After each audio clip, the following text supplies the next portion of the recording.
Can we celebrate our seniors one more time? Thankful for them. It was kind of neat for me. The calendar usually doesn't work this way, but to have Mother's Day and then Graduate Sunday back to back, because it's just every now and then it happens. But it was kind of neat last week to see all these families on stage with their kids, dedicating their kids. And then you think like 18 years, which gets me to thinking, I'm old, okay? So you younger people in here that are not old, which is a lot of you, I get it. But being older myself, mid-40s past now, you have kids, and you would hear this when I was your guys' age, and just like you guys, I didn't care. Who cares? But you would hear stuff about like, don't blink, you're going to miss it, all this. And now it is crazy because I can be in the store, Lowe's, wherever, and look, and I will see a family with kids, and they're trying to corral them and chase them around, and kids are grabbing stuff, and they're just losing their mind. And anytime I get to like actually make eye contact with people, I always say, you have so much to look forward to. You do. And I know in that moment when those kids someone laughed, they're like, don't feel it right now. Yeah, but you have so much to look forward to. And then say this, don't miss it. Don't miss it, right? And I know some of you in here, like my daughter will tell me, well, that's creepy, Dad. You shouldn't talk to strangers, right? But I still do, because I'm getting old and now I don't care. Sometimes I follow them around, keep reminding them in the store. Sing Aerosmith's Don't Want to Miss a Thing. It's the best joke I've got today, guys. It's all downhill from here. No. So the song this week, and I didn't say this in the 9:30, but it hit me. The song we sang, Jireh, we sang that. I love it. It's I think it's a great song. I'm glad we chose that one. But it was neat to me. It's been a few months back we sang that, and someone asked, they're like, I like that song. Now, who's Jireh, right? Is that a guy that shows up here? So Jireh just means like God the provider. And that's kind of the theme of the whole song, is that God is not just enough, but he is actually more than enough. So to kind of play off that song this morning, what I'm going to do is share something that hit me. It was like kind of revolutionary years back. And several years ago, I read this, and someone shared it. It was some sermon, something I listened, and it hit me, and I was like, if that's true, that's almost like a secret code of life that we get. And that's probably why I harp on it so much, because once I saw that, so basically the theme this morning, we're going to talk about when Jesus gets tempted by the enemy. And when Jesus gets tempted, something's really unique. I think if you're going to tempt, like let's say you're the enemy and you're going to tempt Jesus, and you know he's the Son of God and he's perfect and he's getting ready to go to the cross and he's going to pay for people's sins, and this whole plan of God you're trying to mess with. I'm just saying, pretend that's you. Then you're going to tempt the perfect one. You better bring your A game. And what fascinated me is the guy said this once, and after I heard it, I can't get it out of my head, but he said, basically, these three temptations we're going to see, I think, cover a multitude of problems in our life. And if we can kind of realize this temptation, so maybe today my prayer for you is after you finish this, you would just be like, I actually have a little more wisdom now to kind of catch the things that either tempt me or bring me down or get me in a negative state or cause more anxiety or the reason I just don't feel good. Like I'm having a hard time sleeping, Trent. Like I promise, it blew my mind. I think all of our issues in life, every problem you have can probably be traced back to one or a combination of these three. So I think that's why it's so neat. And the reason I chose this for the song is you're going to find Jesus constantly coming back to, no, my Father's enough. No, I get what you're saying and what you're trying to do, but my Father is not just enough. He's more than enough, which is kind of the theme of Jireh. You are enough. So with that, what I want to do is kind of talk about, just give you the background of Matthew, the very beginning of this chapter we're going to read in Matthew. Jesus decides to go out into the wilderness, and it says that he fasted for 40 days and 40 nights. So for 40 days, he hasn't eaten anything. And the Bible's pretty complicated, guys. Here's what it says. Jesus went out to the wilderness where he fasted for 40 days, 40 nights, and then the next verse is so awesome. It says, and he was hungry. Is that not maybe the greatest understatement in the world? Like, yeah, we kind of, I want to go to Matthew and be like, Matthew, I get it. You were like probably like OCD and like your brain worked differently, but you didn't have to say he was hungry. We got that. But no, he's hungry. And it says literally the enemy came to tempt him. So I want to talk about these three. And I want to talk about how maybe, just maybe, if we could kind of gather how this works, then we can figure this out. And then maybe when you start to feel really depressed or those feelings start coming back up where you're getting angry with that person or whatever the issues you face, maybe you can come back to the three. So what are the three? The first is the takeout, okay? And this involves appetite. Now what do I mean by that? So this is Guthrie's, right? And if you think of like KFC, fried chicken, people call that what? They call it what type of food? Okay. Yeah. Wow. I'm not saying you guys aren't intelligent, but I just heard like 9 different words and none of them made sense. What kind of food is that? Greasy, right? Yeah, okay, fair enough. Okay, it starts with a C and ends with an umphert, okay? We would call this, there we'll get it, we're there, yeah. So this would be comfort food. And Jireh literally means God the provider. What's it mean? He's more than enough. He covers everything I ever would actually need. So look in chapter 4, verse 3. It says, during that time, the devil came and said to him, this is Jesus, if you are the Son of God, tell these stones to become loaves of bread. If you're the Son of God, I kind of believe you are, sure. No, you're hungry, 40 days. All I'm asking you to do is take these stones. That's such a minor thing. It's not even a sin. Just use your powers, turn them into bread, and you won't be hungry. That's all I'm asking you simply to do. Takeout says, this is what your appetite says, do whatever it takes to get comfortable. Do whatever it takes. Now here's a struggle for a lot of us here, right? When we start to get uncomfortable, then we kind of freak out and we're like, oh no, I just need it. And we live in a culture that's so amazing. Okay, case in point, just a few months back, like I said, kids, they're home now, but they're in college, so my wife and I are this new normal the last couple of years where we just like come home from work and it's just us and now we're empty nesters again. Crazy. We're sitting on the couch. It was literally a Saturday night, and I looked at my wife and said, I've never used DoorDash in my life at this point. And I looked at her and said, don't we have a DoorDash gift card? And she said, yeah, someone gave it to us. I'm like, well, let's use that. So I look at her and I said this. I said, if we got a DoorDash gift card, so it's going to be free, I looked at her on the couch. We're just watching TV, 7:30 at night on a Saturday. I looked at her and said, would you like Taco Bell? You know what she said to me? You have never been sexier in my life than you are right now. Like literally, it was more than washing dishes, guys, just so you know. And she was like, and yes. And I said, let's do this. So I just like real quick download it. Think about this. Think about going back to TRL days in the 90s and Carson Day and saying, here's what I do. I download the app. I literally picked what I wanted from Taco Bell. I handed it to my wife. She picked it. Never used it before. We hit enter, used our gift card. It was free. And next thing you know, it said, your order's being processed. Then I get this little notification on my phone that says, Javier or somebody picked up your food. I watch Javier. I watch him drive from Taco Bell in Ironton. I'm tracking him. It's unreal, guys. I'm tracking him. I'm like, why did he turn left? That's not the way you go in Ironton. I'm literally monitoring his every step. And the next thing I look at John, I'm like, we're not really, like, we look like garbage. Like, we can't go out the door. There's a button you click, drop it off on my front porch. He literally dropped Taco Bell on my front porch, took a picture of it, and said, have a nice day from Javier. That happened. That literally happened. I mean, here's what I'm saying to you guys. We live in a world, in a way, it's so amazing, but it's kind of dangerous because we start thinking, if I need something, it needs to happen now. Listen to me, seniors, okay? This is what we get caught in. It's like, if I need something, then I need it right now. And we kind of get caught into this concept that I think, I want you to look forward. Look forward. All of you in this room, look forward. But don't maybe look far. See, I think we get so caught up in 5 years, 10 years. And we're in this world now. It's like, well, it's all got to work out because I have a 10-year plan. So that means tomorrow I need to be here. And if that doesn't work, then I'm going to freak out. And you start losing your mind, right? But we want comfort. We need comfort.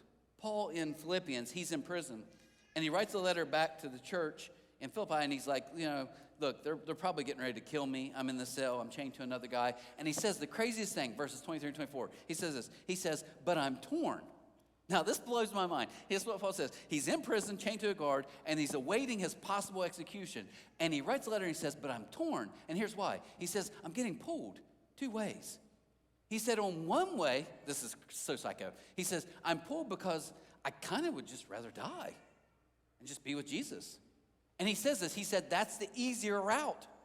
And I love it because I can imagine a guard beside him. He's like, this joker thinks he's got a choice. Paul, you have no choice. And he's like, no, I've got a choice. I kind of wish I could just die tomorrow and be with Jesus. But on the other hand, it's better for me to be with you guys. Guess what he's saying? I'm torn. There's an easy route here. I could just check out. That'd be better. But because I like you guys so much and I feel like I need my purpose, I'm being pulled by my purpose back to you. Now, I want you to think about this. We want easy. Even Paul's like, it'd be easier, but it's not my purpose. See, I'm afraid some of us here, we're so used to the DoorDash lifestyle that the second something doesn't happen exactly the way it should, or it's not easy, then we start, well, it must not be. It must not be from God because it's getting hard. Nothing can ever be hard, right? I got 2 messages last week on a Sunday. One actually happened, first time in my life, I literally was speaking and received a message that was negative. So that means someone in the room, I don't want to give you any ideas. Don't do that, okay? Because it actually messed with my head. Mother's Day kind of messed with me. I got 2 bad messages last Sunday. That confuses me because I think I'm a wonderful human. My mom loves me, my wife loves me, I don't know. Anyways, but that week something happened. I got 10 messages, I counted 10 messages from people, all so positive. Actually, 5 of the 10, I counted them, haven't messaged me ever in my life. I don't know how they got my number. And they said it was the nicest things ever. So think about this. On Sunday, 2 pretty bad messages. One was kind of rough. And then all week long, I got 10 positive messages. What do you think I thought about all week? The 10? No, right, yeah, the negative. I focused on the negative. And I was thinking about that, and I was like, why do I keep going back to those 2? I got 10 positive, focus on the positive. You know why? Listen to me, here's why. If you push me on it, I was getting upset because I'm like, this isn't easy. Boy, this is getting kind of hard. I'm dealing with a lot of other people's issues. I'm dealing with people thinking I didn't handle something the way I should. This is hard. God, where are you at? Right? We want comfort. Paul said it'd be easier to die. That was his easy choice, by the way. It'd be easier to die, but it's better that I stay with you. I'm getting pulled back to my purpose. He chose what was needed over what was comfortable. So here's the takeout. The second one is the trap. Okay? Now what's the trap? We got the takeout, so this is our appetite. This is where we're kind of, we need something to fill a void other than God, and we run back to that. And it doesn't have to be food. That can be a substance. That can be a person. That can be maybe even just kind of the pattern you get into where you just kind of disengage. Some of you in here married, right? You get mad, what do? Right? This might be your comfort. So when you get upset, you just shut down. Right? I know no women in here would ever give their husband the cold shoulder. That's impossible. But let's just pretend like you could, right? Or even husband, maybe you get mad, you get angry when things aren't going your way, so you blow up on people. These are all still things we do for comfort. But the trap is something different. The trap is approval. Literally, this is your trap. And here's the thing about a trap. It doesn't look like, if you're a rat and you woke up like, oh, a big piece of cheese, this is a good day. There's peanut butter on this yellow thing. I think I'll take a bite. And you think everything's fine. Well, it's not. And this is the approval trap that I think so many of us chase. The verse of the song says, I wasn't holding you up, so there's nothing I can do to let you down. You see, the trap says this. It says, if enough people approve of me, then I'll finally be okay. We even do this with God. God, I'm sorry. I'm going to do better. I just want you to approve of me. And God says, I already approve of you because of what Jesus did. It's not in your own efforts. It actually isn't about you at the end of the day. Anyways, look at the next, in verse 5, the temptation. It says, then the devil took him to the holy city, Jerusalem, to the highest point of the temple, and he said, if you are the Son of God, jump off. If you're the Son of God, then literally just jump off. If your identity is built on applause, then silence will destroy you. Now, my wife's in this room. She's filming, okay? And you guys can ask her afterwards. I won't say anything else. You can just say, Trent lies a lot. Is the next thing he told us actually true? We've been married 25 years. When we were first married, we lived on Delta Lane, right down here, right down the street. And I remember we were like 1 week into marriage, and I was in the living room, and I was walking around kind of fast, and she was sitting on the couch, and I said, Jonda, I've lost my wallet. I don't think we have phones now. So like, I lost my wallet and my credit cards and my money. And she hops up off the couch. She's like, oh my gosh, where could it be? She starts searching around. We're looking all over the place, right? Come to find out, it's in my pocket, okay? Now, here, this is true. Then about 2 days later, I walk in. I'm like, John, someone stole my keys. My keys, they're gone. I don't know why they didn't steal my car because they took my keys, but my keys have been literally pickpocketed from me. They're gone. Turns out they were just in a random place I put them the day before. But here's why I tell you that. Fast forward to now, year 25, I still walk in every week. Ask her this. At least 3 times a week I walk in. I'm like, I can't find my phone. Why would someone steal my phone, right? Here's her on the couch. Mm-hmm. She didn't get up. She used to hop up. And then I get mad. I'm like, do you not even care? And she was like, you either misplaced it, it's somewhere in this house, or it's in your pocket. It's not in my pocket. Yeah, it's in my pocket. Right? She doesn't even get worked up. Here, why am I telling you that? Approval, if you already have approval by God, don't you think it's crazy to be running around looking for something when God's like, he's literally like my wife on the couch, like, it's already on you. You have it. See, I think we keep chasing things that God's like, no, I've already given you that. That's just a life. Look what he said. He looked at Jesus and he said, look, they're going, your father's going to want you to die on a cross. It's going to be excruciating. He's going to pull he's going to turn his back on you for hours. And he's going to place everything bad in the whole earth, he's going to place on you. That's why your heart's going to explode, by the way, while you're on a cross. Listen, skip it. What I want you to do is just jump. And when you do, all these people who doubt you will go, he must be something because he jumped 100 feet off a building and before he hit the ground, he just flew away like a magic trick. No, just do that. And then everybody in this room will approve of you. And Jesus is like, I don't live for the approval of people when I already have it from my Father. See, here's something fascinating about Jesus. Jesus didn't do anything to earn the Father's love, but he did everything because he already had it. Let me say it one more time. Jesus didn't do anything to earn God's love, but everything he did was because he already had that same love. And we're going to talk about that in just a second. And here's the thing about the trap. And maybe if you don't get, I know, talking circles, but if you don't get this is what I think is so important. The trap isn't people noticing you, okay? Listen to me. It's not bad. If I walk off the stage today and let's say walk by and Hook's like, hey, good job. He wouldn't say it, but let's pretend he would, right? He's going to lie to me. He's going to humor me. He's like, hey, good job. That made me feel good. I bet, oh, thank you. That meant something. I'll get in my car. I feel good. There's nothing wrong with that. There's nothing wrong with people noticing you. It feels good. The problem is when we need them to, when we have to have people notice us. The second you get into, well, I just don't, I'm not important. Why not? Well, no one tells me I'm important. My husband does it. He ignores me. My wife, she da-da-da, and nobody. And I just want somebody to tell me I'm important. Am I okay? Do you like me? Does anyone like me? Do you like me? Does he like, we all know, no one wants to be around that person. But here's the bottom line. We all kind of think we need it because we're trying to get approval from somebody. But I promise you, it's a trap. Because you'll never get enough. But there's one who, back to the song, is more than enough. So we got the takeout, we got the trap, and then the last one is the trophy. Now, I got a confession, and I hate to bash Amazon. I'm not anti-Amazon, but I literally bought this week off Amazon. I paid good money for this, guys, $6.28. And I get home, and I look at my wife, and I was like, I figured it must go, because she said on the counter, I was like, it must go in pieces because there's like pieces set to the side. And I realized this isn't a piece you assemble. It broke off. So just last night, we came home, it was just us. And I said, hey, do we have super glue? I'm going to glue this trophy back together. That way it will look good in front of the people I'm going to talk about tomorrow. And she went and found stuff, and she was putting like JB Weld on it and everything. She came back in, she's like, it's not going to work. And it hit me. This is the trophy life. I've got to achieve stuff, and I want all of you in this room to see what I achieve. Because what I achieve is obviously my value. My achievements are who I am. Right? That's why some of us, even when we retire, we're like, I don't know if I have purpose. Why? Because you've lied to yourself and said, no, what I do is who I am. It's not. It's not. Never has been. This is the trophy. I love the part of the song that says it doesn't take a trophy to make you proud. Probably my favorite line in the whole song.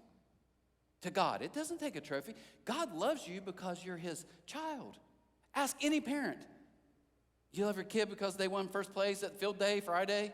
I love them. I was glad for them. But no, I don't love them because of anything they do. The trophy says if I achieve enough, then I'll finally matter. Look at this. It says, next the devil took him to the peak of a very high mountain and showed him all the kings of the world. And he said, and their glory, he said, I will give it all to you. Don't go the rough route, Jesus. Don't go the hard route. Go the easy route. He took him up and he said, all I have is yours. All you got to do is bow down. Bow down to me. Kneel down to me one time. It's all yours. Literally, that's what he told Jesus. Now, why is Let me be careful here, okay? Let me verify this real quick. There's nothing wrong with having a tough week and going and treating yourself, going to Dairy Queen. I'm not saying that. There's nothing wrong with someone telling you they're proud of you or you did a good job and you shouldn't feel guilty. It's like, thank you, that made me feel good. There's nothing wrong with setting goals and saying, you know what, next year in my job, I want to get a raise. Nothing wrong with that. What I'm saying is when all this becomes who you are, and when you start looking for this stuff to fulfill you instead of God, you're going to be miserable. I promise you. I can talk to older people in this room and say, yep, I chased it, and I got to the end. This trophy, it's kind of cheap. It's empty, right? I know I keep going back to this thing, but because I keep going back and doing those things, I can't have a solid relationship in my life. Why? Because I keep going back to what I'm comfortable. Some of us, we are so clingy and needy because we need people to validate us every second. We're trapped. You see, all those things, that's not what we want. Here's why I think ambition's so tough, though. This past week, I was in my kitchen, and my wife was making something, doing something. My daughter, she's in here. She's home from college from summer break. And she was sitting there, and my wife told me to look up something, a recipe or something. So I grabbed my phone, and I'm 46, okay? So I grabbed my phone, and I did this.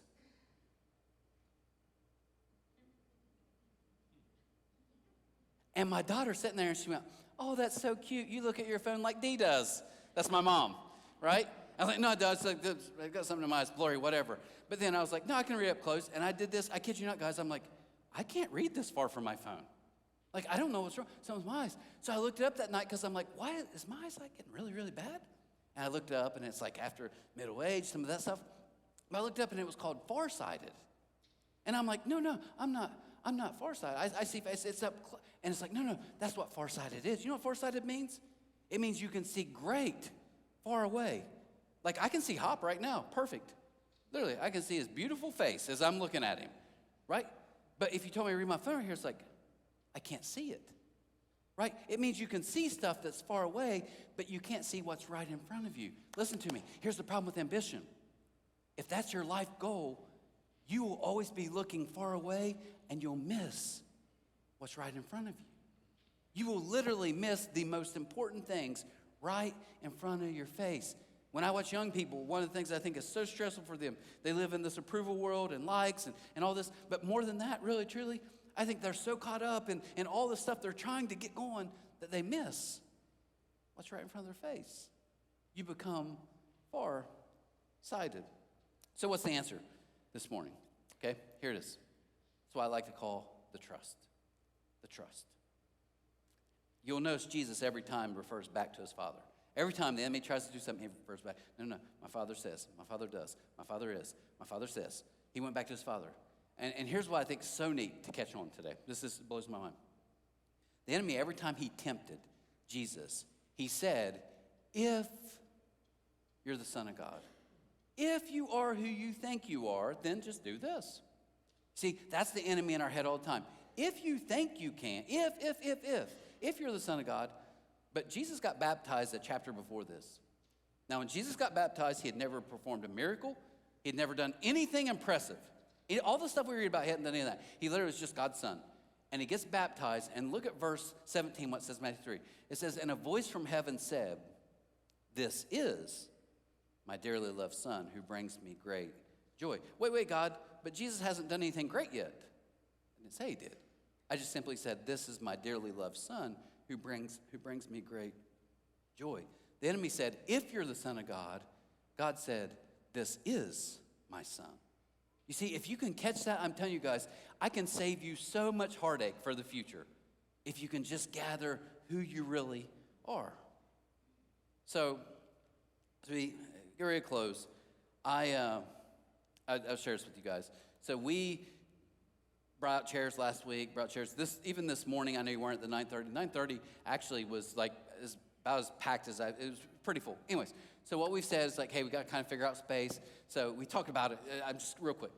What's next? If you're interested, go to the hub, click what's next. But basically, we want to build a building exactly this size beside it and move all the adults over there and move all this for kid space. So we got to create room. Okay, fair enough. That's what next is. You can find all the details. I'm not going to bore you with that. Most of you have heard way too much about it. But here's the thing.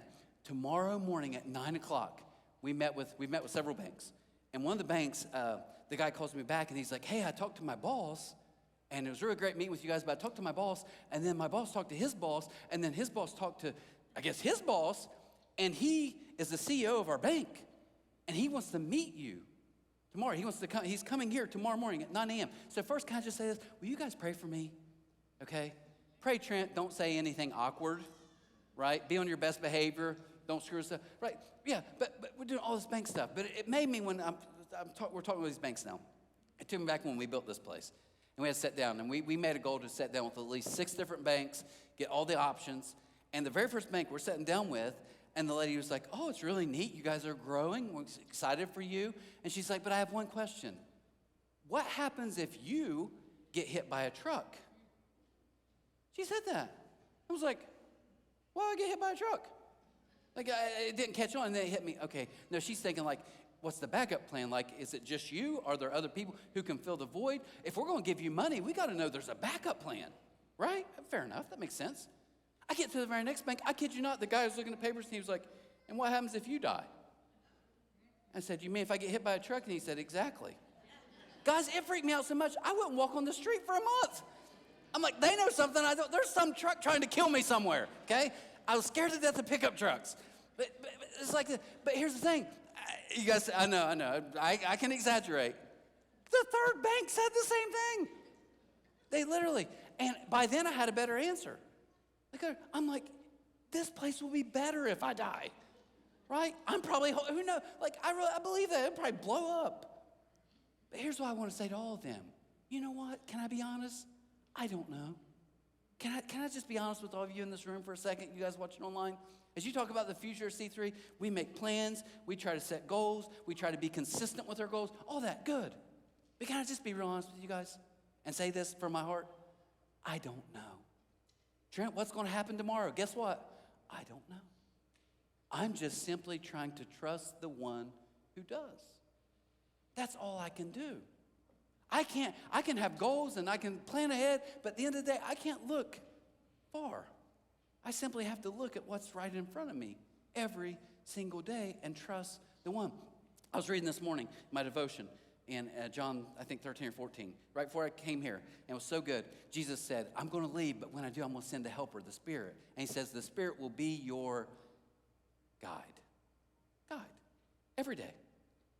So can I give you guys my advice for life here, just real quick? Look forward, but not far. You've got a lot to look forward to, but don't miss it. Don't miss it. Here's my advice to you. If I would sit down with my wife today when we leave here and say, you know what, let's take off this week. We're going to drive to California. Have you ever been to California? Nope. Never been. I've never been past Kansas driving in my life. Okay, but we're going to go to California. So I'm going to put my phone, Santa Monica, because, by the way, greatest song ever by Everclear. Santa Monica, California. I'm going to put it in my GPS. Here's why I'm telling you guys this. How do I get somewhere I've never been? The beauty of my phone is this little thing called GPS. You know what GPS is? It's a guide. So I can literally sit on my couch, never been there in my life, look at my wife and say, we're leaving in 1 minute. And I put Santa Monica, California, hit enter. And you know what my GPS will do? I'll get in my car and it'll say, she's got the sweetest little English voice from Waze. Turn right. Turn right. Now catch this. I'm like, lady, I know how to get on my driveway. But she'll tell me every single step. Turn right. I'll drive 1 block and she'll say, turn left. Then turn right. You're now on 2nd Street. Turn left. Here's my point. I can literally get from my house in Ironton, Ohio, to Santa Monica, California, by simply following, turn right, get off this exit, turn left. But what happens in the middle of the night when I'm driving, I look at my wife and I'm like, Jonda, it's getting dark and I can't see. I don't know, I sound like Shaggy from Scooby-Doo, but yeah, anyway, like, what do we do? And she literally would be like, turn on your headlights. I know, but my headlights don't let me see. And she's like, yeah, they let you see 10 feet in front of you. You catch that? I can drive in the dark and get to California by literally following one voice prompt and looking only 10 feet in front of me the whole time. Is it possible for us today that God's saying, here's what I'm asking you to do. My Spirit will guide you. Just listen to me. Just follow me each step. Have plans, have goals, great. But at the end of the day, real life comes from me simply saying, I'm going to listen and follow you. It is this simple. God, where do I turn? Wake up in the morning. God, my hands are up. What do you want me to do today? How do you want me to look for other people? Maybe need an encouraging word. Maybe I'm supposed to say something today. I don't know. Whatever it is, what do you want me to do? And God slowly and quietly says, turn left, turn right. Now, it may not be audible, but I promise if you just open your mind to it, God, I want to trust you with every single step. So this morning, we pray. I want to do this. I want to,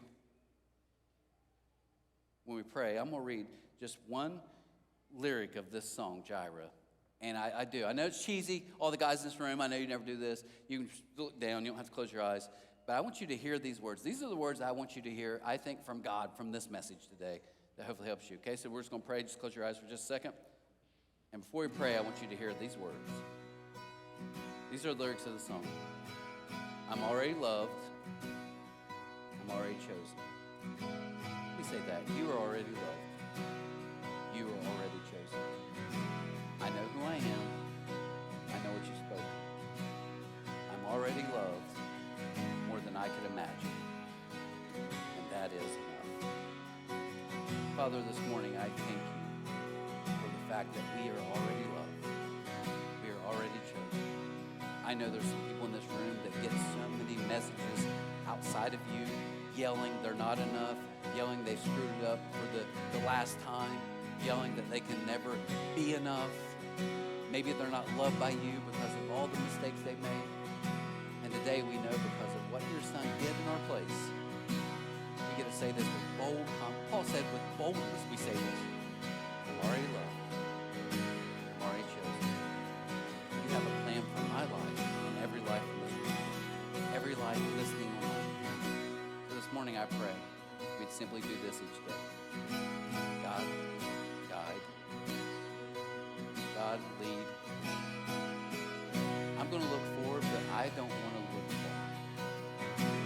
Guide me just simply today. What step do I take? God, thank you. You're a love more than we can ever imagine. Thank you for proving that way. So today as we walk out these doors, I pray that we would just simply lean into you guiding us and us trusting you every step of the way. Like Paul, maybe sometimes we're literally in the prison cell. Where we say, God, I trust you. What's your purpose in this? Jesus, hungry, starving, and at the lowest point of his life, the greatest temptation ever, he said, I'm going to trust my Father. Just for the simple message. Help us to do this. God, I thank you for this room. God, my heart is every week they would know how amazing you are and how amazing your love is. Let us just think about that. Let us be reminded. Let us know our identity doesn't come from anything outside of you. It only comes from you. That's these things in your name. Guys, hope you have an amazing week. Love to see you back for Memorial Week.